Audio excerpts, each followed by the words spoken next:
ہندوستان کے آخری شہنشاہ بہادر شاہ ظفر۔ بہادر شاہ ظفر کو میکنن میکنزی بحری جہاز میں بٹھا دیا گیا۔ یہ جہاز 17 اکتوبر 1858 کو رنگون پہنچ گیا۔ شاہی خاندان کے 35 مرد اور خواتین بھی تاجدار ہند کے ساتھ تھے۔ کیپٹن نیلسن ڈیوس رنگون کا انچارج تھا۔ وہ بندرگاہ پہنچا۔ اس نے بادشاہ اور اس کے حواریوں کو وصول کیا، رسید لے کر دی اور دنیا کی تیسری بڑی سلطنت کے آخری فرما روا کو ساتھ لے کر اپنی رہائش گاہ پر آ گیا۔ نیلسن پریشان تھا۔ بہادر شاہ ظفر قیدی ہونے کے باوجود بادشاہ تھا اور نیلسن کا ضمیر گوارا نہیں کر رہا تھا وہ بیمار اور بوڑھے بادشاہ کو جیل میں پھینک دے، مگر رنگون میں کوئی ایسا مقام نہیں تھا جہاں بہادر شاہ ظفر کو رکھا جا سکتا۔ وہ رنگون میں پہلا جلا وطن بادشاہ تھا۔ نیلسن ڈیوس نے چند لمحے سوچا اور مسئلے کا دلچسپ حل نکال لیا۔ نیلسن نے اپنے گھر کا گیراج خالی کرایا اور تاجدار ہند ضلع سبحانی اور تیموری لہو کے آخری چشم و چراغ کو اپنے گیراج میں قید کر دیا۔ 17 اکتوبر 1858 کو اس گیراج میں پہنچا اور 7 نومبر 1862 تک 4 سال اسی میں رہا۔ یہ 7 نومبر کا خنک دن تھا اور سن تھا 1862۔ بد نصیب بادشاہ کی خادمہ نے شدید پریشانی میں کیپٹن نیلسن ڈیوس کے دروازے پر دستک دی۔ اندر سے اردلی نے برمی زبان میں اس بدتمیزی کی وجہ پوچھی۔ خادمہ نے ٹوٹی پھوٹی برمی میں جواب دیا، ضلع سبحانی کا سانس اکھڑ رہا ہے۔ اردلی نے جواب دیا، صاحب کتے کو کنگھی کر رہے ہیں، میں انہیں ڈسٹرب نہیں کر سکتا۔ خادمہ نے اونچی آواز میں رونا شروع کر دیا۔ اردلی اسے چپ کرانے لگا مگر آواز نیلسن تک پہنچ گئی۔ وہ غصے میں باہر نکلا۔ خادمہ نے نیلسن کو دیکھا، وہ اس کے پاؤں میں گر گئی۔ وہ مرتے ہوئے بادشاہ کے لیے گیراج کی کھڑکی کھلوانا چاہتی تھی۔ بادشاہ موت سے پہلے آزاد اور کھلی ہوا کا ایک گھونٹ بھرنا چاہتا تھا۔ نیلسن نے اپنا پسٹل اٹھایا، گارڈز کو ساتھ لیا، گیراج میں داخل ہو گیا۔ بادشاہ کی آخری آرام گاہ کے اندر بدبو، موت کا سکوت اور اندھیرا تھا۔ اردلی لیمپ لے کر بادشاہ کے سرہانے کھڑا ہو گیا۔ نیلسن آگے بڑھا۔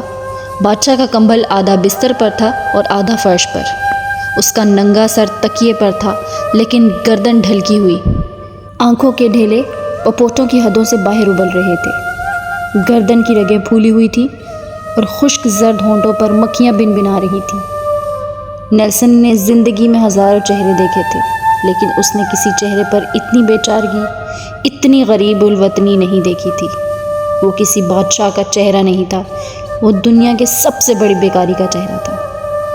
اور اس چہرے پر ایک آزاد سانس، جی ہاں صرف ایک آزاد سانس کی اپیل تحریر تھی، اور یہ اپیل پرانے کنویں کی دیوار سے لپٹی کائی کی طرح ہر دیکھنے والی آنکھ کو اپنی گرفت میں لے لیتی تھی۔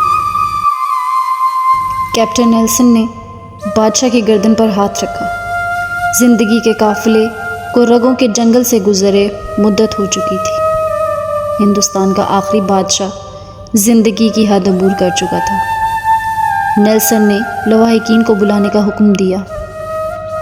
لواحقین تھے ہی کتنے، ایک شہزادہ جوان بخت اور دوسرا اس کا استاد حافظ محمد ابراہیم دہلوی۔ وہ دونوں آئے۔ انہوں نے بادشاہ کو غسل دیا، کفن پہنایا اور جیسے تیسے بادشاہ کی نماز جنازہ پڑھی۔ قبر کا مرحلہ آیا تو پورے رنگون شہر میں آخری تاجدار ہند کے لیے 2 گز زمین دستیاب نہیں تھی۔ نیلسن نے سرکاری رہائش گاہ کے احاطے میں قبر کھدوائی اور بادشاہ کو خیرات میں ملی ہوئی مٹی میں دفن کر دیا۔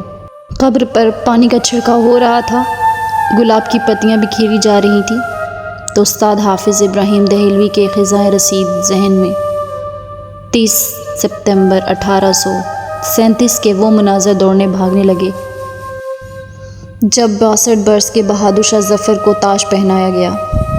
ہندوستان کے نئے بادشاہ کو سلامی دینے کے لیے پورے ملک سے لاکھوں لوگ دلی آئے تھے، اور بادشاہ جب لباس فاخرہ پہن کر، تاج شاہی سر پر سجا کر اور نادر شاہی اور جہانگیری تلواریں لٹکا کر دربار عام میں آیا تو پورا دل ہی تحسین تحسین کے نعروں سے گونج اٹھا۔